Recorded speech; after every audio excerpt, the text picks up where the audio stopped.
Oke, jadi saya sempat kebingungan tuh sebelum spesial program Luna 3 tempo hari tayang. Waktu itu saya mencoba mencari festival yang mungkin bisa jadi gambaran bagaimana makna dari festival Kunrokus yang akan dilaksanakan di Notcry.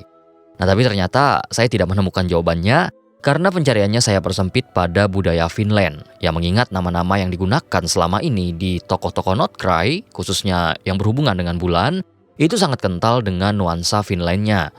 Nah namun waktu saya publish video Ngopi Pur yang khusus member, ternyata ada masukan bahwa di negara tetangganya, yakni negara-negara Baltik, peran bulan justru lebih kuat di sana.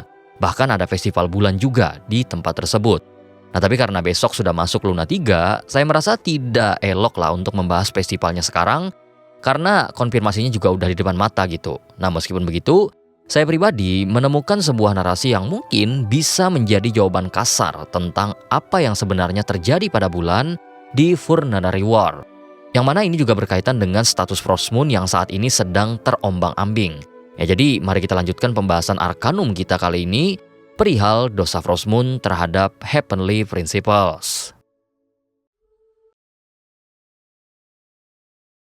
月の物語が聞きたいの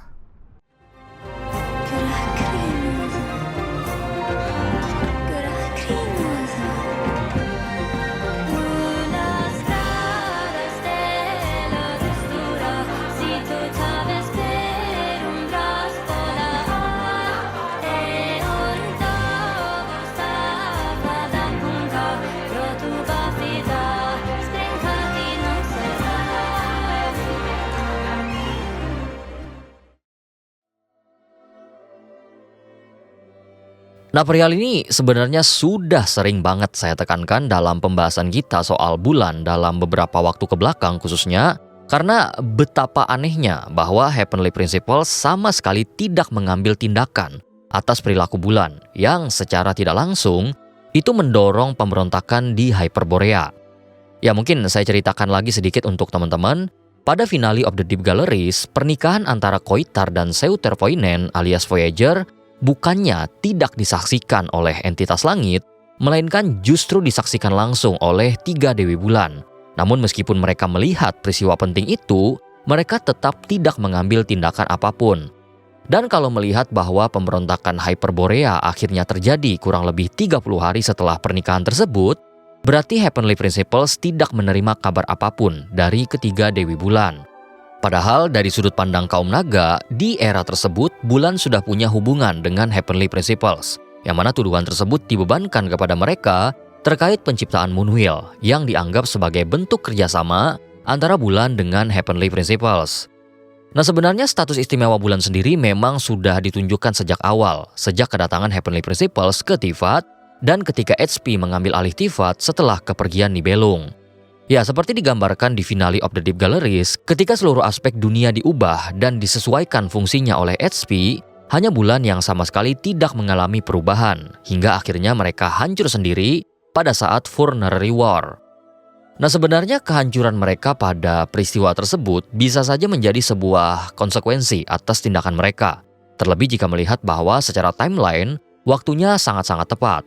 Namun sampai sekarang belum ada bukti autentik apakah benar kehancuran 3 bulan pada era tersebut merupakan konsekuensi langsung dari perbuatan mereka, ya atau justru mereka hanya ikut terbawa arus akibat perang Descender yang terjadi pada saat itu. Ya apalagi jika kita menilik fakta bahwa kaum naga sendiri dalam Holy Sovereign Notes kelima itu menyatakan bahwa mereka pernah menembak jatuh aspek bulan di era tertentu. Lalu jangan lupa kita harus mempertimbangkan bahwa bulan palsu sedang terpendar di langit palsu yang notabene domain kekuasaan dari Heavenly Principles, yang mungkin mengisyaratkan bahwa HP sendiri masih menyimpan sesuatu tentang bulan, sesuatu yang mungkin belum kita ketahui hingga sekarang.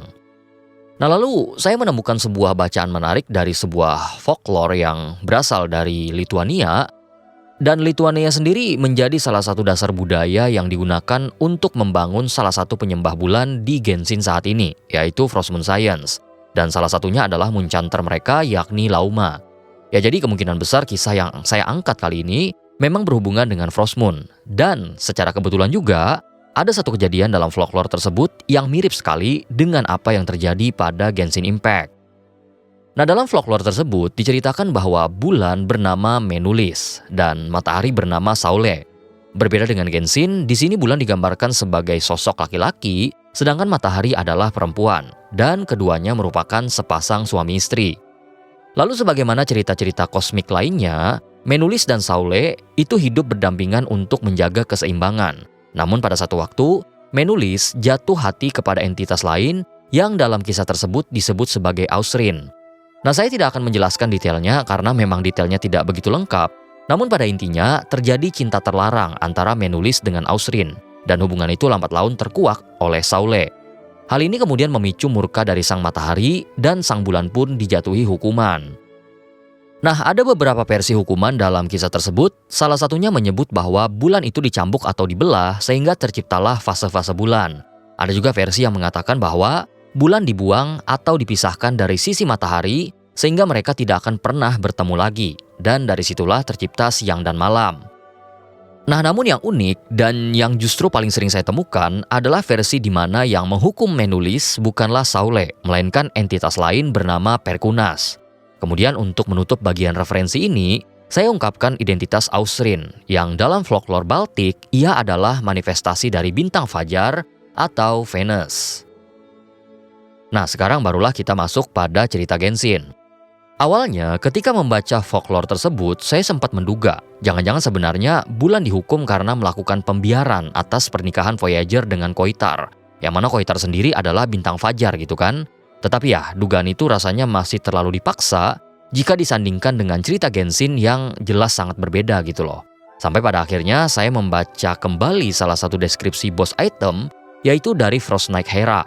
Barulah saya cukup yakin bahwa Hoyo sepertinya memang mengadaptasi sedikit elemen dari kisah Baltik ini. Nah, mungkin bagi teman-teman yang belum tahu, selain mendorong penciptaan Fae di Hyperborea, Koitar juga sebenarnya menciptakan kehidupan lain, yakni Frost Knight Hera. Ya, Frost Knight Hera adalah ciptaan Koitar, dan dasar kekuatannya adalah Primer Light, kekuatan asli dari Tivat sebelum dibagi oleh Heavenly Principles. Dan karena itulah Hera dapat beradaptasi dengan berbagai elemental. Yang unik adalah proses penciptaannya. Frost Knight Hera tidak dibuat oleh Koitar menggunakan kekuatannya sendiri, melainkan dengan cara yang sama seperti penciptaan Fae di Hyperborea, yaitu dengan memanfaatkan kekuatan bulan beku atau Frost Moon. Nah, hanya saja yang masih belum saya temukan sejauh ini adalah apakah keterlibatan Frost Moon dalam pemberontakan atau upaya pemberontakan Koitar, apakah dia itu terlibat aktif atau justru pasif? Karena dalam folklore yang saya baca, yang Baltik tadi, bulan di sana terlibat secara aktif dalam hubungan terlarangnya. Nah, saya pribadi menemukan 3 sumber keterlibatan Frost Moon dengan pihak yang bertentangan dengan Celestia. Dan dari 3 sumber tersebut, 2 menunjukkan keterlibatan aktif, sementara satunya menunjukkan keterlibatan pasif. Dan yang menariknya, pola aktif dan pasif ini cukup konsisten. Nah, ketika sang bulan keterlibatannya bersifat aktif, yang bertindak adalah Hurekutar atau Moon Maiden-nya. Hal ini bisa dilihat pada 2 material, yaitu Frost Knight Hera serta Silken Moon Serenade ketika Hurekutar menyelamatkan Frost Moon Science. Sementara keterlibatan pasif tampak pada penciptaan Snowland Fae, yang mana orang-orang Hyperborea hanya memanfaatkan cahaya daripada bulan saja, tanpa ada konfirmasi bahwa bulan tersebut mempersilahkan atau tidak. Nah, saya pribadi belum bisa memaknai ini lebih dalam, namun nampaknya hubungan antara Maiden dengan bulannya yang seolah memiliki kehendak berbeda akan menjadi relevan dalam permasalahan Kutar pada Luna 3 atau Luna seterusnya. Khususnya alasan mengapa kemudian Kutar memiliki permasalahan yang begitu kompleks sejauh ini. Mulai dari dia tidak mengetahui namanya, prolognya yang tertahan di bulan lama, keberadaannya ditolak dunia, hingga kekuatannya yang diserap oleh dunia itu sendiri. Namun ada satu hal yang mungkin bisa kita duga atau kita angkat melalui folklore yang saya bahas sebelumnya, yaitu mengenai siapa yang sebenarnya menghukum bulan. Ya, memang benar bahwa mereka mungkin melakukan dalam tanda kutip pengkhianatan secara tidak langsung terhadap HP, tapi sejauh yang saya baca tidak ada aksi langsung yang dilakukan oleh HP terkait tindakan bulan tersebut. Nah, makanya muncul sebuah pertanyaan, mungkinkah sebagaimana dalam folklore, HP berperan sebagai pihak matahari di sini, sehingga yang menghukum bulan bukanlah dirinya. Kendati demikian, kita juga tidak boleh melepaskan kecurigaan daripada Heavenly Principles, karena ada satu jalur kemungkinan di mana hukuman Heavenly Principles bisa saja dijatuhkan kepada bulan, yaitu melalui kereta para bulan atau Silver Carriage. Ya, kita tahu salah satu klausul bulan adalah mereka tidak boleh saling bertemu dan siklus mereka harus berjalan harmonis. Jika tidak, akan terjadi kekacauan. Nah, celah inilah yang menurut saya bisa membuka kemungkinan intervensi daripada HP, yaitu mengatur atau mengubah siklus daripada kereta bulan, sehingga bulan akan hancur dengan sendirinya tanpa HP harus turun tangan secara langsung. Nah, namun seperti yang saya katakan tadi, belum ada bukti otentik yang bisa mengkonfirmasi hal ini, yang mana sepertinya hubungan antara bulan dengan HP masih akan tetap rumit sampai setidaknya ada arsip baru yang memadai yang bisa mengurai permasalahan yang satu ini. Oke, jadi itu tadi ya teman-teman pembahasan Arcanum kali ini yang terfokus pada pengkhianatan bulan, khususnya Frost Moon, terhadap Heavenly Principles. Nah, sebenarnya saya pengen masukin sebuah asumsi sih bahwa tiap bulan itu emang melakukan pengkhianatan namun aksinya berbeda-beda. Yang mana Frost Moon ini kental keterlibatannya kepada Hyperborea, sementara bulan lain sama sekali belum tercatat terlibat dengan orang-orang Hyperborea.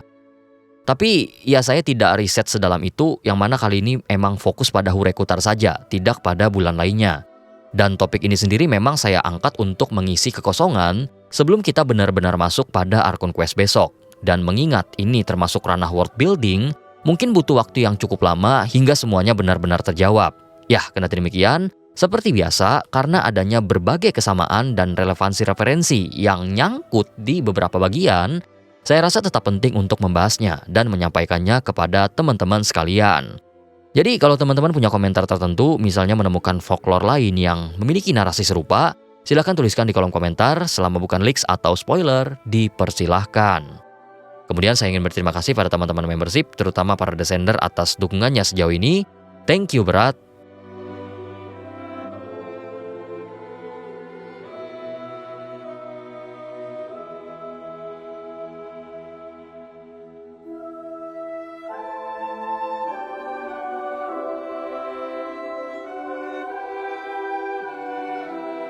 Dan buat teman-teman sekalian yang udah nonton sampai habis, terima kasih sudah meluangkan waktunya.